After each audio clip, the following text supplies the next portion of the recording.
Right, hello. Hello. Who are you? I am Joel. And what Joel, do you Joel K. And what do you do? I am the drummer for IST IST. Excellent. And why are you doing this video today? Just to answer all your lovely questions you set up for me. Oh, okay. When did you start playing drums? I started playing drums when I was 11. Oh yeah. Yeah. Self-taught right up until I was pretty much in my late 20s, and then I had to get lessons. So. And how long have you been in IST IST? IST IST since it formed, October 2014.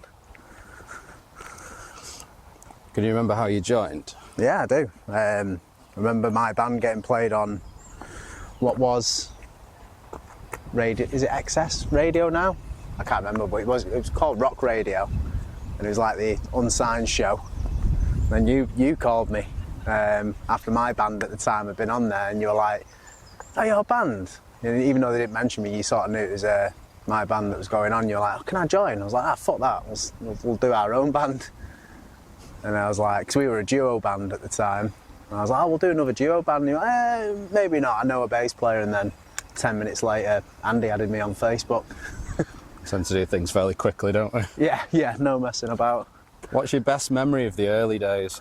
Best memory of the early days was driving around in my Fiat Punto to all the gigs, picking you two up pissed before gigs most of the time, and dropping you off. Well, no, not dropping you off because you lived in town, but yeah, it was fun the early days. It was like drive into town, smash the tubs with you guys, get the gear in the car, and then that was it. It was a very simple time, you know. We paid in beer and exposure, and it wasn't like the business it's become today. It was a lot simpler time. So yeah, I'd have to say those early gig days, 2015, 16.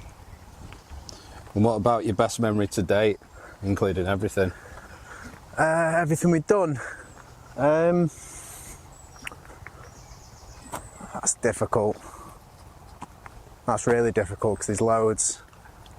The one that's sticking out of my mind is probably the Ritz headline show we did on the Protagonist tour, purely because I think the last place we played before we went into lockdown and COVID was the Ritz. I remember going back there and really just appreciating it a lot more.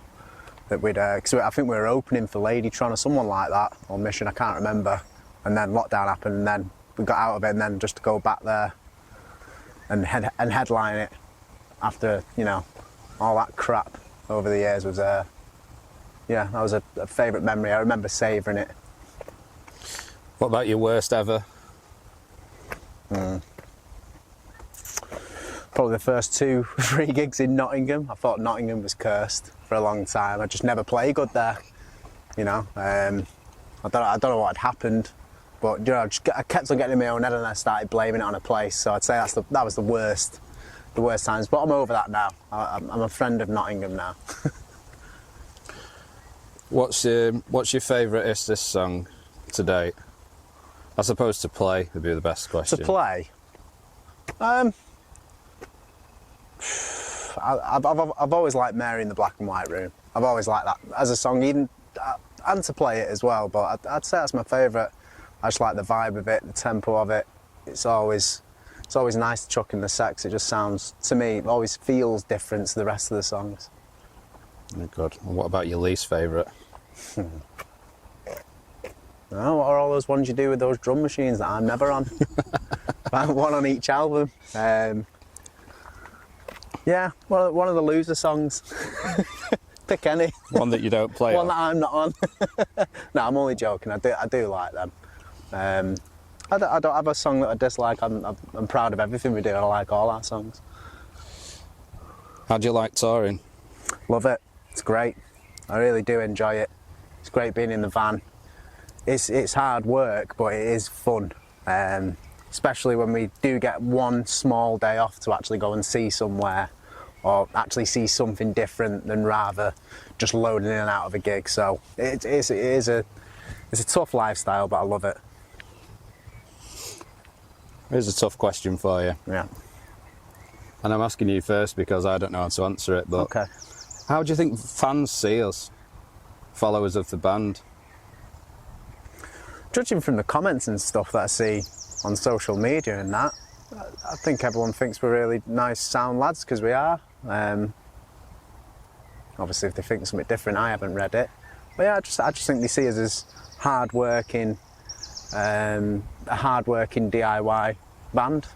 I hope that's how they see us anyway, because that's what we are. That's what I think we are. I suppose that's the question: is it true? Is that yeah? Yeah. Any particular tips to other bands of how to keep sane whilst touring? Earphones. Earphones and podcasts, and just you know, we're all mates and stuff, and you got to take time for yourself now and again, and just, you know, there's times on the last tour where you just got on with your own thing, which was nice, and if it meant just going up to you know, the bunk or the bed or wherever you are and just taking half an hour for yourself, just chill out, listen to some music and not actually interact with anyone else for half an hour, that'll go a long way on tour. So I'd say, yeah, carve some time out for yourself. Okay, well, I think we've done pretty well. We've got a few more. Yeah. You're on a desert island. Yeah. For some reason, you have music playing equipment. Yes. You can have one album only to listen to for the rest of your life, apart from, I suppose, banging on rocks in your case. What would you pick and why? The one album? Yeah. In utero, Nirvana. Just that was my childhood album.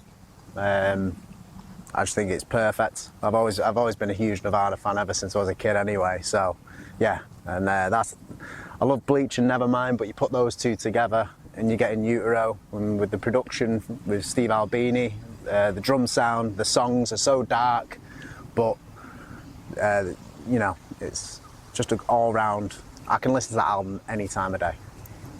Second to last question, what would you be doing if you weren't in the band as a job? Yeah. As we discussed earlier, like I said, I think I had a very extensive career in retail if I wasn't in the band, because I've got absolutely no qualifications whatsoever. So I'd just be working in retail. That's what I was doing before, so I'd have probably just tried to climb the ladder in that. Much prefer doing this. Any parting words? Parting words? Thanks for watching. Peace and love.